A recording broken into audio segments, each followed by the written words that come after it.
है, डायरेक्टर है, प्रोड्यूसर है, जब नए डायरेक्टर आता है तो क्या कुछ इनपुट आप देते हैं एज एन डायरेक्टर का, बिकॉज आप खुद ऑलरेडी मूव कर चुके हैं?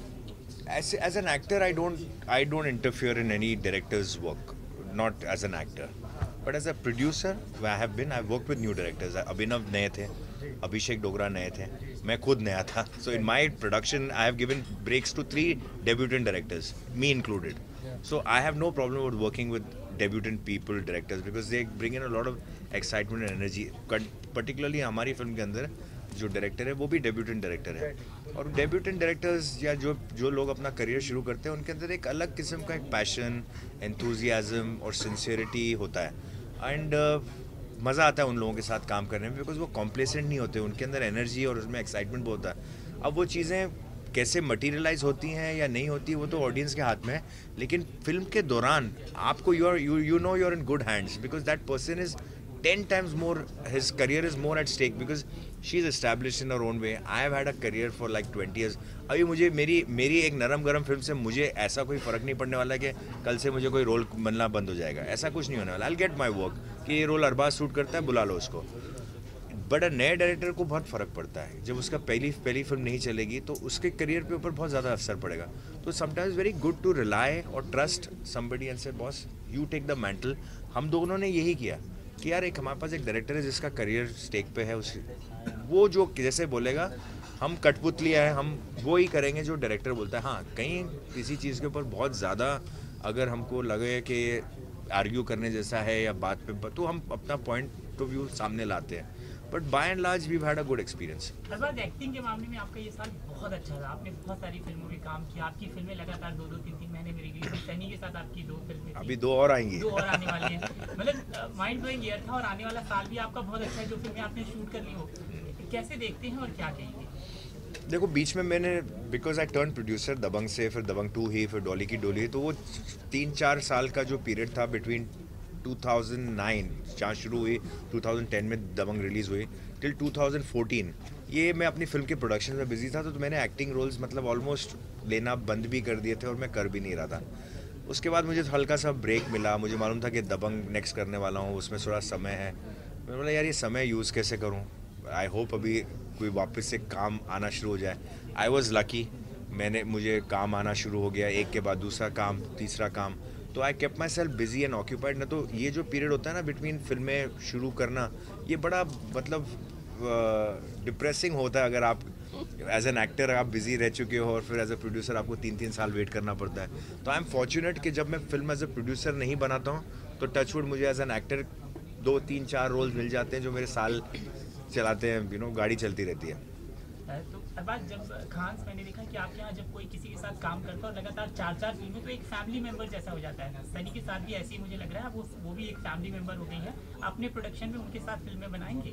बिल्कुल बनाएंगे. बट आप सीरियसली मत लेना इनके डायलॉग को. इन्होंने मुझे भी बोला है लव यू. ऐसा नहीं, ऐसा I love your question. Don't get. अभी रात को ऐसे सोते वक्त सोचना मत कि सनी ने बोला आई लव यू. मेरे साथ भी हुआ था ये. फिर सुबह इन्होंने मुझे बोला कि वो इतना सीरियसली लेना नहीं. आर यू रेडी फॉर दबंग 3? अच्छा, मतलब मैं हूँ ना हो, आपने तैयार कर ही दिया उनको. हाँ, ये भी हो ना हो, मतलब आपने बोला आर यू रेडी, जैसे कि कंफर्म है. दबंग 3 का आइटम नंबर रखने वाले हो. आपको पता है? हाँ. चलो इसके ऊपर शर्त हो जी. अरे ऐसे मत करो. No,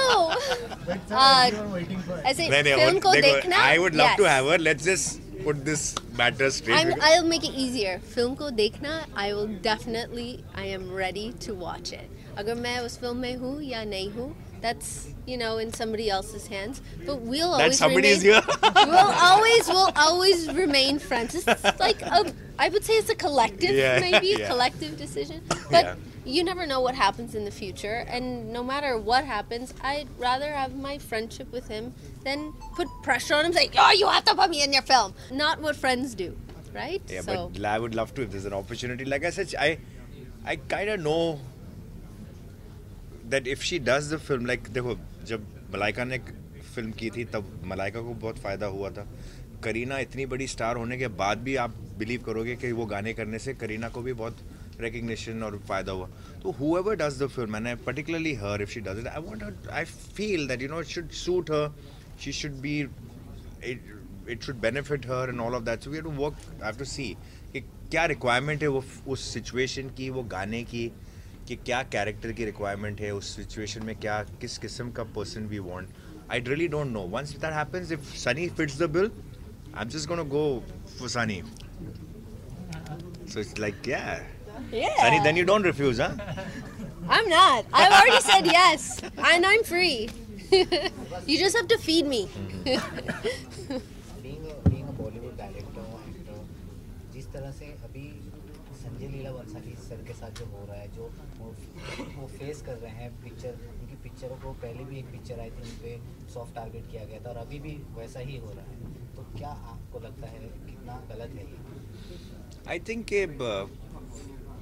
film is first and foremost, ये कंट्री जो है ना, ये एक डेमोक्रेटिक कंट्री जिसमें freedom of speech, freedom of expression होना चाहिए. अगर किसी को किसी भी चीज़ पे एतराज़ है तो there is a lawful way of going about it. There is, you know what I mean, is like एक पहली बात तो जैसे एक सेंसर बोर्ड है जो ऑलरेडी डिसाइड कर दे. आज तक कोई भी फिल्म मेरे नॉलेज में या किसी के भी नॉलेज में बिना सेंसर के तो रिलीज़ हुई नहीं है. वो डिसाइड करती है कि पब्लिक कंजम्पशन के लिए कौन सी चीज़ अच्छी है और वो सारी चीज़ों को मद्देनज़र रख के करती है, सेंटिमेंट्स को, रिलीजियस सेंटिमेंट्स, बिलीव्स जो भी है करके. तो वो एक वो बॉडी है जो at the and, right wrong what ever it is, they decide. Let them decide first. Let them have a issue कि ये काटो, ये नहीं काटो, ये होना चाहिए, नहीं होना चाहिए. तो film makers fight with that. हमको लड़ना पड़ता है कभी भी हमारी फिल्मों के साथ कि ये डायलॉग चाहिए या ये मोमेंट चाहिए या ये इमोशन चाहिए. वो बताते हैं कि क्यों नहीं, उनके रीजंस भी देते हैं वो क्यों नहीं आप दे सकते हैं.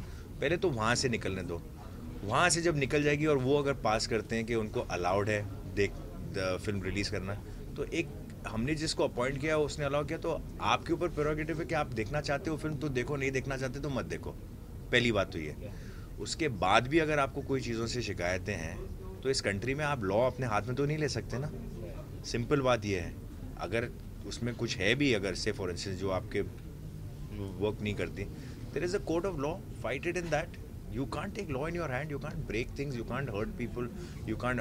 मतलब मैं तो ये भी बोलता हूँ कि आपकी ज़िंदगी में आपके पर्सनल फैमिली मेम्बर के साथ भी कोई अत्याचार करे या कोई मारे तो आपको तभी भी अलाउड नहीं कि आप जाके उनको मारो और बोलोगे भैया उसने मेरे फैमिली मेम्बर को मारा तो मैंने मार दिया, तो अभी कोर्ट कुछ नहीं कर सकता. तभी भी कोर्ट करेगा ना कि यार उसने किया लेकिन आपने क्यों किया, आपको फिर भी सज़ा होगी. तो you still have to fight it in court. You still have to follow the law, whether you like it or not. I don't think what is happening is in the lawful situation. That's my only thing. But do you think ये risk लेना ज़रूरी है कि sensor board में जाने से पहले picture करनी सेना को दिखाना सही रहेगा? I don't know. And what are you saying exactly? मतलब उनका जो लोग विरोध कर रहे हैं उनको फिल्म दिखाना वो जरूरी सेंसर बोर्ड में है, जाने से सरकारी फैसले होने चाहिए. वो पॉसिबल है. वो तो शायद उनको वही तो चक्कर है कि बिना आप देखे, बिना आपको आइडिया है, आप क्यों प्रोटेस्ट कर रहे हैं. आपने तो देखी भी नहीं है. और शायद जब फिल्म रेडी हो जाएगी तो आई थिंक दिखा भी सकते हैं. As a film maker, if I felt कि there was nothing, I would show the film कि भैया आपको एतराज़ है इस फिल्म से, आइए देखिए फिल्म, आपको किस चीज़ों का एतराज़ है. हमने तो, और अगर like I said, maybe they will not have an objection, and if they have an objection, then as a filmmaker you still have the right to say listen, I'm still going ahead with the film, or whatever it is. Movie के बाद well कि हमारी film तेरा इंतज़ार release होने वाली है 24 नवंबर को, एंड हमने इस फिल्म में बहुत मेहनत की है, बहुत काम किया है, इंटरेस्ट के साथ काम किया है.